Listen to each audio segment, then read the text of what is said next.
कहते हैं प्यार, इश्क और मोहब्बत और यारी दोस्ती भी बराबरी वालों में करनी चाहिए। यहां तक कि दुश्मनी भी बराबरी वालों में ही करनी चाहिए। यानी प्यार हो, मोहब्बत हो या फिर दुश्मनी हो, अपने टक्कर वालों में ही करनी चाहिए। और अगर बराबरी वालों में जंग नहीं होती तो अंजाम वही होगा जो अमेरिका ने वियतनाम में देखा, फिर अंजाम वही होगा जो अमेरिका ने अफगानिस्तान में देखा, फिर अंजाम वही होगा जो अमेरिका अभी ईरान में देख रहा है। सलाम, नमस्ते, सत श्री अकाल। मैं हूं आपके साथ हर्षिता मिश्रा और आप देख रहे हैं टाइम्स मेल। ईरान की धरती पर कदम रखने की अमेरिका में औकात नहीं है, हिम्मत नहीं है कि ईरान की सरजमीन पर कदम रख सके। पर झगड़ा मोल लेने के लिए अमेरिका हर वक्त तैयार रहता है। यूं समझ लीजिए कि जंग का कीड़ा बार बार अमेरिका को जंग के लिए परेशान करता रहता है। वो कीड़ा रेंग रेंग कर अमेरिका को जंग के मैदान में खींच लाता है और जबरन दुनिया भर से जंग के लिए उकसाने लगता है।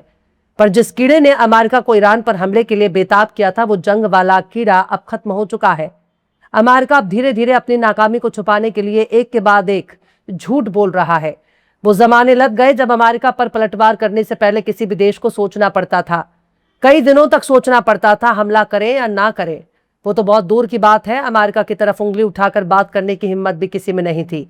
अब ईरान के IRGC ने कहा है कि हमने बहरीन में अमेरिका के 5th नेवल फ्लीट के हेडक्वार्टर पर हमला किया है। IRGC का कहना है कि केशम जजीरे पर अमेरिका ने हमला किया था और IRGC ने केशम जजीरे पर अमेरिकी हमले के बाद पलटवार में अमेरिकी 5th फ्लीट के हेडक्वार्टर को निशाना बनाया है। बहरीन में अमेरिकी बेस को मिसाइल और ड्रोन से निशाना बनाया है। IRGC ने कहा कि हमला करके भाग जाने का जमाना अब खत्म हो गया है। वही अमेरिकी सेंट्रल कमांड ने ईरान के दावों को खारिज करते हुए उसे झूठ कहा है। मतलब चड्डी फटे तो फटे, नवाबी ना घटे। अमेरिका की हरकतों को देखकर यही लगता है कि भले ही अमेरिका की चड्डी फट जाए, बनियान फट जाए, लंगोट फट जाए, निक्कर फट जाए, भले ही उसका पैंट फटकर हवा में लहराने लगे, भले ही पूरी दुनिया के सामने वो नंगा हो जाए, पर खुद को जेंटलमैन कहने की आदत छूटनी नहीं चाहिए। मतलब नंगा है तो क्या हुआ, फटे हाल है तो क्या हुआ, सुपर पावर तो है।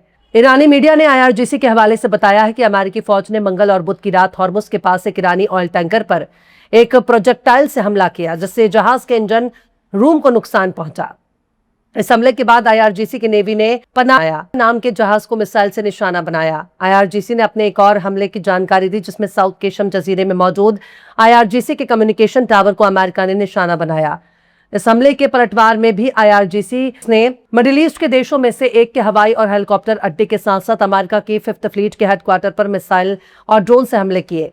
ईरानी मीडिया ने ईरानी फौज के हवाले से जारी बयान में बताया कि ईरानी आर्म्ड फोर्स ने पहले ही वार्निंग दे दी थी कि अगर कोई हमला होगा तो उसका जवाब अलग और कहीं ज्यादा खतरनाक होगा। ईरानी फौज ने कहा कि आज रात हमने अपने वादे पर अमल किया है। IRGC ने सीधे सीधे कहा कि हिट एंड रन का जमाना खत्म हो चुका है। अब बड़ी ताकतों को अपनी नासमझी और लापरवाही के अंजाम को कबूल करना ही होगा। वहीं अमेरिकी सेंट्रल कमांड ने ईरान के दावे को झूठ करार दिया। अमेरिकी सेना ने 5th फ्लीट के हेडक्वार्टर पर हमले को गलत बताया। अमेरिकी फौज ने कहा कि ईरान के IRGC ने दावा किया है कि उन्होंने आज बहरीन में अमेरिकी 5th फ्लीट के हेडक्वार्टर और इलाके के एक अमेरिकी एयरबेस पर मिसाइल और ड्रोन से हमला किया है। ये सब झूठ है। अमेरिकी फौज ने कहा कि ईरान के तमाम हमले नाकाम रहे। अमेरिकी सेना पूरी तरह से अलर्ट मोड पर है और ईरान के किसी भी हमले के बचाव के लिए तैयार है। अमेरिकी फौज के सेंट्रल कमांड ने ट्विटर पर जारी अपने बयान में कहा कि ईरान ने अपने पड़ोसी देशों की और कई मिसाइलें दागी, इनमें से कोई भी अपने टारगेट पर नहीं पहुंच सका। कुवैत पर दागी गई 2 ईरानी मिसाइलें या तो टारगेट से पहले ही गिर गई या रास्ते में ही टूट गई। बहरीन पर दागी गई 3 मिसाइलों को अमेरिका और बहरीन की फौज ने तुरंत रोक दिया। IRGC ने कहा कि हमने पहले ही चेतावनी दी थी कि किसी भी तरह के हमले का जवाब दिया जाएगा। हम इस बात को दोहराते हैं कि हॉर्मुज की सिक्योरिटी को तोड़ने की कोशिश करने वाली अमेरिकी फौज को भारी कीमत चुकानी पड़ेगी। पर देखिए ना, जिस न्यूक्लियर डील से अमेरिका पीछे हट गया, उस डील की वजह से आज अमेरिका ऐसे हालात का सामना कर रहा है कि छोटे से छोटा देश भी उसे लाल लाल आंख दिखा रहा है। आज अमेरिका को कोई भी एतबार के लायक नहीं समझ रहा। अब जब अमेरिका की इज्जत ही नहीं रहेगी तो आखिर उससे डरेगा कौन? और अगर कोई उससे नहीं डरेगा तो अमेरिका के हथियार कैसे बिकेंगे? अगर अमेरिका का खौफ खत्म हो जाएगा तो अमेरिका के हुक्म कौन मानेगा? हर किसी की फाइल अमेरिका के पास तो मौजूद नहीं है। हर कोई तो एप्स्टीन आइलैंड पर रंगरेलियां मनाने के लिए नहीं गया। जिन जिन नेताओं ने एप्स्टीन आइलैंड पर जाकर रात बिताई है, जिन जिन नेताओं ने छोटे छोटे मासूम बच्चों के खून पिए हैं, जिन जिन नेताओं ने अपने चेहरे पर रंगत लाने के लिए, अपने चेहरे को चमकाने के लिए मासूम बच्चों की लाश खाई है, उनके काले कारनामों की फाइल अमेरिका के पास मौजूद है और उसी के दम पर आज अमेरिका बड़े बड़े देशों को चढ़ा रहा है, उनको हाँ में हाँ मिलाने के लिए मजबूर कर रहा है। पर ईरान के साथ ऐसी कोई मजबूरी नहीं है, लबनान के साथ ऐसी कोई मजबूरी नहीं है, हमास और अंसारुल्लाह के पास भी ऐसी कोई मजबूरी नहीं है। मजबूरी उन लोगों के साथ है जो खुद को बाल ब्रह्मचारी बताते हैं और उनकी काली करतूत कैमरे में कैद है। अब सेंटर फॉर इंटरनेशनल पॉलिसी के सीनियर फेलो निगार मुर्तजवी ने कहा है कि ईरान के साथ मौजूदा जंग की वजह ट्रंप के पहले दौरे इक्तदार के उस फैसले से जुड़ा है जिसमें ट्रंप ने खुद से ही ईरान के साथ परमाणु समझौता तोड़ दिया था। उस वक्त ईरान शर्तों के मुताबिक काम कर रहा था। उस वक्त JCPOA का बहुत अच्छा समझौता था। यह न्यूक्लियर प्रोग्राम के लिए सबसे सख्त पाबंदी और निगरानी करता था, जिसे यह तय करने के लिए डिजाइन किया गया था कि यह कभी भी परमाणु कार्यक्रम में ना हो और यह न्यूक्लियर प्रोग्राम आम लोगों के लिए बना रहे। अल जजीरा से बात करते हुए निगार मुर्तजवी ने कहा कि ट्रंप इस समझौते के पीछे हट गए क्योंकि यह समझौता बराक ओबामा ने किया था। यानी डोनाल्ड ट्रंप ने एक बेहतरीन न्यूक्लियर डील को सिर्फ इसलिए तोड़कर अमेरिका को बाहर कर लिया क्योंकि उसे बराक ओबामा को नीचा दिखाना था। निगार मुर्तजवी ने कहा कि ट्रंप के डील तोड़ने के बाद ईरान का रुख एक जैसा ही रहा है।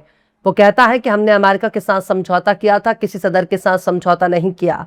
हमें बार बार बातचीत करने की क्या जरूरत है।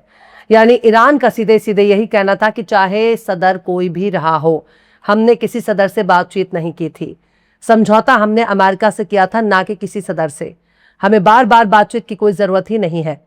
निगार मुर्तजवी ने कहा कि ट्रंप के इस डील को खत्म करने के बाद टेंशन बढ़ने लगा, बातचीत को कायम रख पाना नामुमकिन बन गया। अल जजीरा से बात करते हुए निगार मुर्तजवी ने कहा कि जनरल सुलेमानी की कत्ल ईरान के खिलाफ जंग का पहला ऐलान था। दूसरा ऐलान बीते साल हुआ जब बातचीत के दौरान ही ईरान पर अमेरिका इजराइल ने हमला किया। डिप्लोमेसी और बातचीत में संजीदगी की कमी थी। 2 जंगें हो चुकी हैं, इलाके में भारी तबाही हुई है, पर कोई कामयाबी हासिल नहीं हुई और मकसद लगातार बदल रहा है। यानी एक्सपर्ट भी मानते हैं कि अमेरिका ने खुद ही ईरान के खिलाफ जंग का ऐलान किया है और 2 बार हमला तब किया जब ईरान के साथ बातचीत चल रही थी। अमेरिका की वजह से इलाके में भारी तबाही मची है। अमेरिका के मकसद भी बार बार बदल रहे हैं, वरना अगर आप इसे गौर से देखना चाहें तो देख लीजिए। पहले बातचीत हो रही थी तो न्यूक्लियर डील पर, फिर हॉर्मुज खोलने के लिए बातचीत होने लगी, फिर यह भी बातचीत होने लगी कि ईरान को कोई टोल टैक्स नहीं मिलना चाहिए, ईरान को कोई रकम नहीं मिलनी चाहिए, फिर यह भी बातचीत होने लगी कि ईरान के पास खतरनाक मिसाइलें नहीं होनी चाहिए, फिर यह भी बातचीत होने लगी कि ईरान के पास मौजूद एनरिच्ड यूरेनियम ईरान के पास नहीं होना चाहिए बल्कि किसी तीसरे मुल्क के पास होना चाहिए। फिर अमेरिका ने एनरिच्ड यूरेनियम खुद ही मांगना शुरू कर दिया। फिर यह भी बात सामने आई कि अमेरिका चाहता है कि ईरान हाथ उठाकर खुद को हारा हुआ बता दे और उसके सामने सरेंडर कर दे। यानी कोई अमेरिकी भी अगर डोनाल्ड ट्रंप की हरकतों को देखेगा तो यही कहेगा कि भाई तू आखिर करने क्या गया था, हमला करने के पीछे तेरा मकसद क्या था और क्या तूने वो मकसद हासिल कर लिया, और अगर नहीं कर पाए तो फिर क्यों दुनिया को परेशान कर रखा है। अपनी फौज वहां से हटा, वरना समंदर किसी का सगा नहीं होता, मौका आने पर सब कुछ डूब जाता है। खैर, कुल मिलाकर डोनाल्ड ट्रंप ने ओबामा के दौर में की गई न्यूक्लियर डील से अपने कदम खुद ही पीछे हटा लिए और ईरान को यूरेनियम एनरिच्ड करने का मौका मिल गया। हालांकि ईरान छुपा नहीं रहा कि उसके पास 60% एनरिच्ड यूरेनियम है। वो तो खुद ही बता रहा है कि हमारे पास इतना यूरेनियम है और वो न्यूक्लियर वेपन नहीं बनाना चाहता, लेकिन अमेरिका अपनी हरकतों की वजह से उसे न्यूक्लियर वेपन बनाने के लिए मजबूर कर रहा है।